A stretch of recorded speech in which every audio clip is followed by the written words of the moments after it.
John, somebody's got to take the first snap today. It could even be Blake Sims, but if anybody knows outside of Nick Saban, it's probably this man, Eli Gold.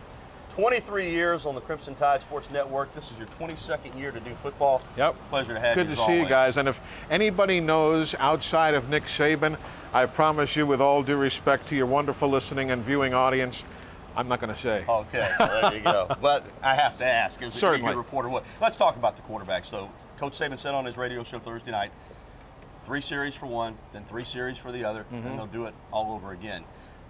This is not commonplace in today's game, but he seems confident that it's going to work out fine. And the thing we all have to remember, we're talking about a coach who has a resume that is pockmarked with championships. He is not going to put anybody out there who is not his best. He is not going to stay with somebody that is not his best. So, yes, it's great to talk about for talk shows, for this show, for newspaper columns, etc. Bottom line is you've got to trust the head coach. But you're right. A lot of folks will say if you have 2 quarterbacks, you have none. Didn't necessarily hurt Chris Leak, you know, and Tebow at Florida, and it didn't hurt Nick Saban at LSU. So let's wait and see how it all plays out. Both quarterbacks have great personnel around them, and on the other side of the ball, Alabama's stacked. Once again, defense will be the calling card for this football team, and it seems like every time there's potentially great defense, it's compared to 79, 92, 1925. Don't know about that, but there's some good talent over there. As we sit here on the morning of September the 3rd, I don't think we can necessarily make those comparisons, but there are some interesting stories. Jesse Williams, big number 54, on the left side of the defensive line. What's he going to be like? Obviously, he comes from Australia, went to junior college where he was the number 2 pick out of all of junior college. So the guy's good.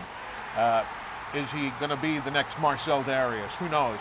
So there is a question mark there, but certainly linebackers, defensive backs, clearly on that very short list of the best going. But today, before the game, as we sit here at 5-6 minutes after 8, I don't know if we can realistically make that comparison yet. We mentioned Coach Saban, and as the voice of the Crimson Tide, even though a lot's changed in the last 30 years, going back to the 60s and 70s when really radio dominated as far as people keeping up with their team, still, you're the face of the program to some degree outside of the head coach, and because of your responsibilities as play-by-play man, you get some insight with Coach Saban that a lot of people, very few people get. Yeah. Just talk about him away from the cameras, away from the coaching field. What's he like? He's very intense. He really is. It doesn't matter whether it's game day or what have you, but I think when he came in here, he didn't know me, he didn't know you, he didn't know Cecil Hurt, he knew nobody. Right. Didn't know where his office was, didn't know where the men's room was. I mean, he knew nothing. Right. And over the course of the years, he finds out who he can trust and so on. And yes, there is an open door policy for the broadcast crew. But he is still the same Nick Saban. You know, he's not going to sit around and schmooze and tell jokes and yuck it up with you. But everybody's different. You know, your personality is different than John's. John's is different than mine. I mean, everybody's different. Different doesn't make it wrong. Different makes it different. He goes about his business. He is very intense. He is focused on the job at hand. And he wins ball games and he wins championships. So if that's what it takes, I hope he never changes. Just announced that you're going to be with the network at least through 2017. Let's see. Curry, Stallings, DeBose, Franchione, Price, and now Saban. One thing we know. And there's Shula. More, and Shula. Yeah, don't forget him. More job security being the announcer than there's being the head coach. You know, I've been very blessed. I really have. And I try to get out there, do my job, don't get involved in the politics, fly under the radar, and just do, you know, as I was telling somebody yesterday, being the voice of the Tide is a spectacular honor. I explained it to these folks I was dealing with yesterday. It's like holding a piece of rare crystal in your hand. You don't want to drop it, you don't want to endanger it, and that's how I look at this job. So I have been blessed, and I was really flattered when the university offered me that contract extension. So we'll look forward to being here at 8 o'clock on Saturday mornings for a lot of years to come. Well, Eli, this may be our only opportunity to have you this year, so hang around for a couple more minutes. We're going to take a break and come back with Eli Gold, the voice of the Crimson Tide, on the Crimson Tide Kickoff. Stay with us.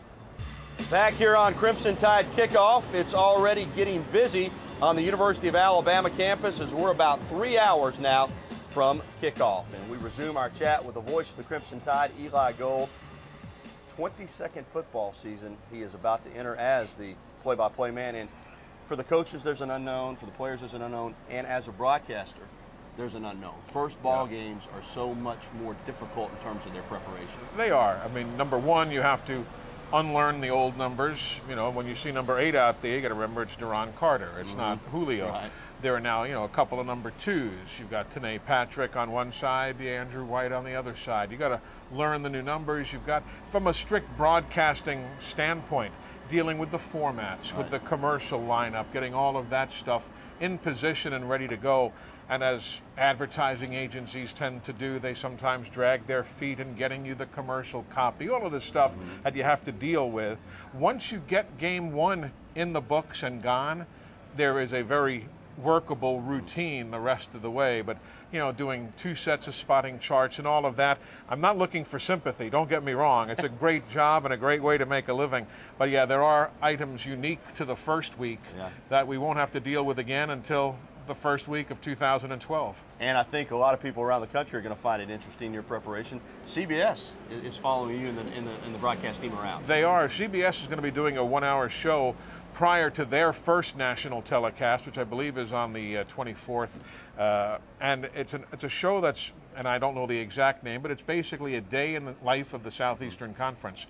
They are going to the different schools in the SEC, and they're following the coaches, they're following the concessionaires, they're following a broadcast crew, a marching band, players, what have you. And I guess in a weak moment, they chose to follow our broadcast crew as the crew from the SEC. So we're honored to have them with us, but I've got more microphones run up my shirt and down my back and all of that, and people following me almost everywhere. Not exactly everywhere, but almost everywhere. They won't be following me when I interview the coach.